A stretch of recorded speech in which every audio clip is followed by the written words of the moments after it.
Uno de los personajes más importantes del Antiguo Testamento es Moisés.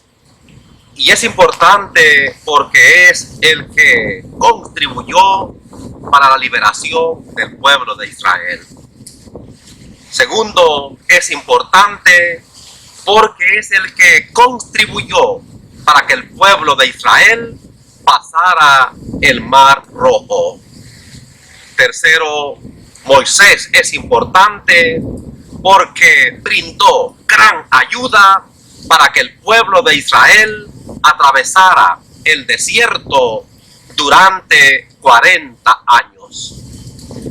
Años difíciles, años complicados, años de lucha, pero que lograron atravesarlo y llegar a la tierra prometida gracias a este gran líder que es Moisés. 4.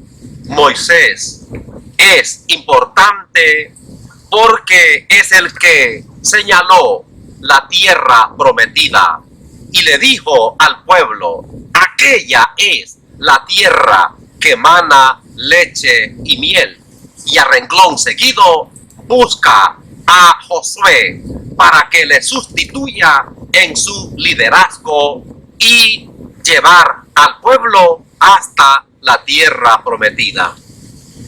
Pero hay un detalle importante en el que quisiera que nos fijáramos, y es que todo esto o toda esta obra de Moisés no la hizo solo.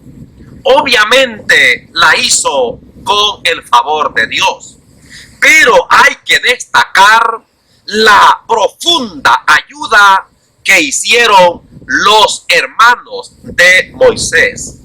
Note usted que Moisés nació justamente cuando el faraón había decretado que todo niño menor de 2 años debía morir. Todo niño menor de 2 años se debía de matar. En este contexto nace Moisés. Y entonces su madre lo logra esconder por algunos meses. Y cuando ya no puede, tiene que tomar la decisión de hacer una canoguita, untarle brea a su alrededor y tirar a Moisés al río Nilo, el río más largo del mundo. Y allí va Moisésito río abajo pegando en los paderones. Note usted que quien protegió, quien auxilió y quien estaba pendiente de Moisés era su hermana Miriam. Mientras Moisésito va río abajo, su hermana va a orilla del río y no le importa que haya bejuco, no le importa que haya charralera, no le importa que haya espina, no le importa que haya fango. Ella va a la orilla del río protegiendo, cuidando de Moisés. Afortunadamente, abajo había llegado a bañarse la hija del faraón y toda su corte. Y cuando vieron aquella cajita, una de las criadas la va a recoger, se la entrega a la hija del faraón y quedó vislumbrada al ver a Moisésito. Bonito el niñito. Y entonces sale Miriam de aquella charralera a orillas del río Nilo y le dice: Majestad, ¿no quiere que le busque a alguien para que le cuide a este niño? Y entonces la hija del faraón dijo: búscame a alguien. ¿Sabes tú a quién fue a hablarle Miriam? Efectivamente, le fue a hablar a su madre y le dijo: mami, ya la hicimos. Agarraron a Moisésito, lo tienen allí en sus brazos y está llorando. Apúrese, vaya a darle chiche para solucionar el conflicto. Y cuenta la historia sagrada de que gracias a Miriam, Moisés vuelve donde su madre y mira qué bendición. Se van al palacio egipcio, a la casa más importante de todo aquel imperio, a la casa más importante de todo Egipto. Y ahí creció Moisés. Luego también hay que tomar en cuenta que otro que ayudó tanto a Moisés fue su hermano Aarón.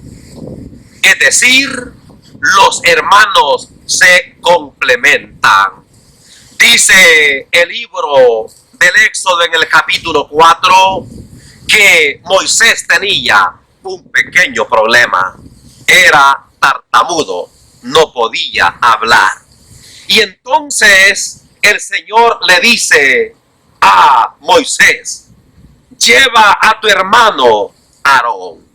Y dice la Biblia que efectivamente Aarón fue complemento eficaz para la liberación del pueblo de Israel, porque Moisés tartamudo no podía hablar. Aarón le complementa hablando hasta para vender. Y es Aarón el que va a ayudar tanto a la liberación del pueblo de Israel. Tercero, observe usted el libro del Éxodo en el capítulo 15, donde aparecen los tres hermanos coordinando o dirigiendo aquel precioso canto que dice: ¿quién como tú, Yahvé, entre los dioses? ¿Quién como tú, magnífico en santidad, terrible en loores, hacedor de maravillas? Los tres hermanos están ayudándose en un canto, pero eso es signo de la gran ayuda que se habían prestado en esta magna obra de salvar y liberar al pueblo de Israel.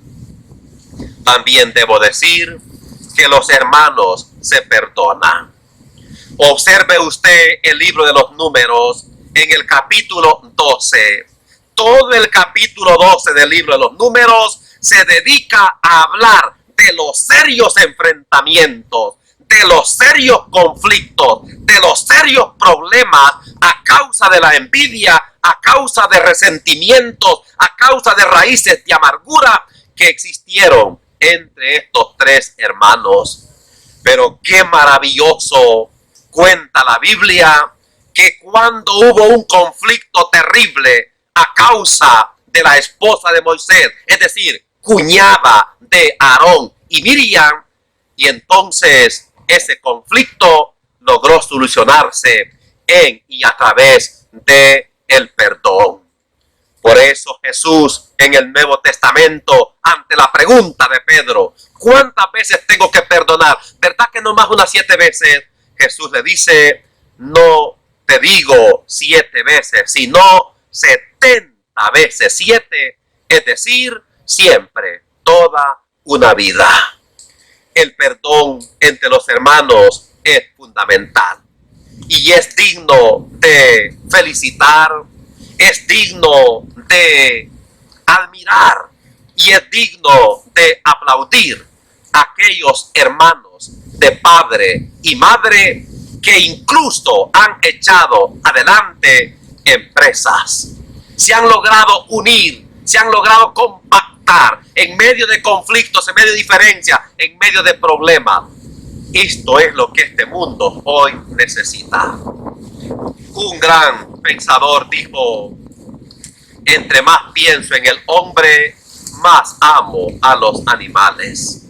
Porque este mundo se desgarra en injusticias, se desgarra en serios conflictos, en serios problemas, ya sea de pobreza, ya sea de guerra, ya sea de división. Y hay países que estamos entrando en una cultura de muerte. Ante esto, urge que los hermanos sean un ejemplo a seguir en el perdón. Es sorprendente lo que el mismo Maestro nos enseñó, Mateo capítulo 5, cuando dijo: bendecid al que os maldice, haced bien al que os ultraja, orad por el que os persigue, amad a nuestros enemigos. Y en otra parte Jesús también afirmó allí mismo en el Sermón de la Montaña, Mateo capítulo 5, oíste que se dijo, no matarás. Yo os digo que el que se enoje con su hermano, el que insulte a su hermano o el que desprecie a su hermano es reo de muerte. Los amigos, tienes tú la dicha de elegirlos. Los hermanos son una bendición. Dios te los ha dado. Y los hermanos de padre y madre que llevan la misma sangre son los primeros llamados a trabajar por el perdón, a trabajar por unirse, a trabajar por construir la paz. Me llama poderosamente la atención que en generaciones antiguas, cuando dos hermanos se peleaban, cuando dos hermanos entraban en conflicto, curiosamente los papás le echaban sal en la espalda a uno y ponían al otro que le lamiera la sal en su espalda. Nomás estaba diciendo de que había un llamado a reconciliarse, había un llamado a seguir batallando juntos. Ave María Purísima. Queridos hermanos y hermanas, por favor, suscríbase a nuestro canal, toque la campanita y domingo a domingo le estaremos notificando una breve reflexión. Les agradecemos infinitamente el que compartan en sus redes sociales y deseamos que el Señor les colme de bendiciones.